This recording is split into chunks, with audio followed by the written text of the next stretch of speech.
barakallahu fiik. Midhaan dallansuu ofis miidhuu namas miidhuu danda'a. Midhaan gaddaasi akkuma kana walumatti qabatee dhufa lamaan barbaachisu jenneera.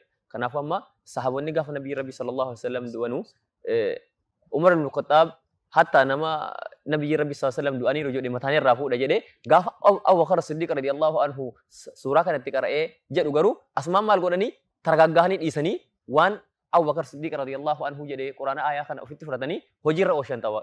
Daayirektiidhuma jechuudha. Yeroo ittiin furanne. Amma nama keenya garuu musiibaan tokko tokko irratti argamuu danda'a. Kan abbaan jalaa du'u, haati jalaa duutusi, obboleessis, ilmoonis. Kazaalika qabeenyi tokko jalaa baduu danda'a. Kun huzni irraa gaddarraa dhufuu danda'a.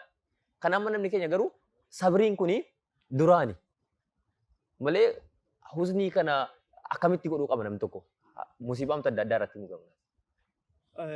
والله يا زنيل في أمر رسول ربي عليه الصلاة والسلام واي بلا وين مرة جهودا الرباية نمي بلا إن رجهو نما ربي برتجال تماراي إسان ومتى ساني إسانهم تيو كلام ما جرى يوم ما نما وين أبدني يو كامون بيسر رئيسين رادو إيه ها أنا ما نلا تي أنا تي دنيا رهبا دنيا فارقو أنا لا تي صبرا جرن أمس قابل المساني إبراهيم دو ما جرن إن العين لتدمع ها والقلب لا يحزن وإن ولا نقول إلا ما يرضي ربنا وإنا لفراقك يا إبراهيم لمحزونون قلبي كينيا لأنه ما زلنا يجي كينياس إمام بوساجرة وربين جمّتي ثم مريم جنّو يا إبراهيم سفارك ورحم قلبي كينيا تباجرة صلى الله عليه وسلم إذن لنا في ذلك أسوة أسواني يعني رسول ربي عليه الصلاة والسلام تما كينيا توق أبا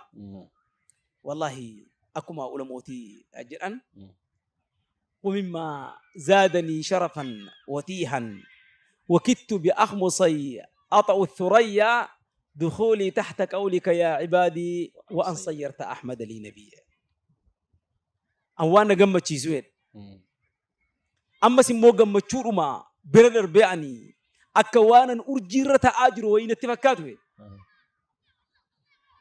أما سي ملو مكو كاناني وانا أرجي رجل إيد أبتار ونتفا كيسوين جتش ربي يا عبادي يا قربوتك وقافن ونجلو كنا وامتش أنا كيسا قلوكو تيفي إرقماكو محمد صلى الله عليه وسلم تأو كو كانتو يو باجينا كم مجيسا جراجة ما شاء الله لذلك رسول ربي عليه الصلاة والسلام قدوة لنا في كل شيء وان هند كيستي نوف اترتمات دلنسو يوتيسي azanii yoo ta'es gammachuu yoo ta'es rakkina yoo ta'es sooromuu yoo ta'es kan akka isaanii wanti kun irra darbu hin jiru.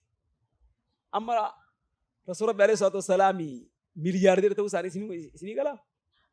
Rasuul sallallahu alayhi wasallam kaan min aghna an-nas. Ituu nama duniyaadhaa ta'an jechaadha. Nama yeroo hajjii deeman gaala dhibba tokko qalanii. Egaa kun amma ituu duniyaa baay'ifachuudha ta'e jechaadha. Sanumarra irratti dhaabbataniituma duniyaa ofii guddifatu. Laakiin isaanii fi duniyaanii humaa waan safarre. Kan namni gammadaa jiru, kan namni azanaa jiruu fi kan namni danaa jiru maal beektu amma? Hirra baay'een isaa waa'ee duniyaati malee isaati waa'ee akiraayyuu miti. Lidaalika waan nu jennu jireenya keessanii fi seeqadhaa waliin seeqannee eegasii waliin gammanne إن شاء الله تعالى قلبي كني أكهرج الفتو جونا إن شاء الله. أسرتي ودريك نراتهم بيني ومهم توكو تجرا قلنا الغضب فيه ضرر ميدا كبنيرة ولكن هل كل الغضب دلنسون هندي شيء قاسم هو ما دمو دلنسون أحكام ربي جبده في دانقر ربي جبده في حرمان شريعته كوج جبده دلنون مذمومة فوقتها دمو مو قودك أمو كل ما يساعد فوقتها جناني ما جماعة ربي دلنا نميرا قاف توكو توكو فغضب دلنا يجرا ما جتن كان رت دلنا سو هندمو دلنا سو قودا ما يجوا أيوة دلنا سو نكني تقودا مو دلنا سو إنما رادو بتاجرو مطلق أني ولي قالوا ما دلنا سوتي أيوة كان الرا كوني هنججا مو هنجالة تمو ميدا نمرة عنها كان جنة ركوب اللي نمت في دودن دا ركوب كونو أكا ضبطية تاو أكا ركوب قلبية تاو أم باي نمرة عنها هودن دا جان صداع متاها تاو نمت كورو دلنو كام سات ركوبا يدفو دن دا جتشا inni kun of miidhuudha. Inni akkasumaan namatti dalanan miidhaa namarraan ga'a. Walaakin Rasuulli Rabbii alayhi salaatu wassalaam yeroo shari'aan Rabbii cabu yeroo daangaan shari'aa Rabbii dhufee miidhamu hin dallana jechuudha.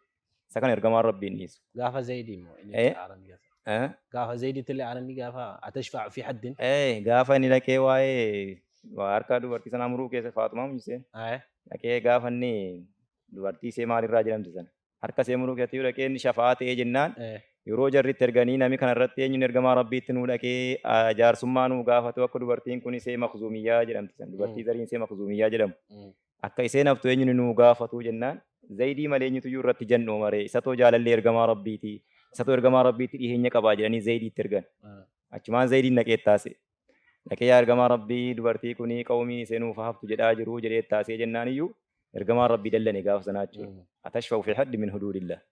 Ati kunoo daarii daangaa Rabbii keessatti dhuftee jaarsummaa na gaafattaa jechuudhaan ergamaa Rabbii dallanee jedha. Kanaaf Rasuulli Rabbii yeroo shari'aan Rabbii cabu hin dallanu. Walaakin yeroo kaan immoo haalli isaa gammachuudhaan jiraataa jechuudha. Farqiin isaa kana dallansuu inni irraa dhowwamaa ta'e sakkam haala nu irra jirruuti. Garuu nu hundi immoo ergamaa Rabbii hordofuu qabna. Yoo diiniin Rabbii cabe shari'aan Rabbii tuqame nu hunduu dallanuu qabna. Isa kanarraa inni Rabbiin nu nowwine.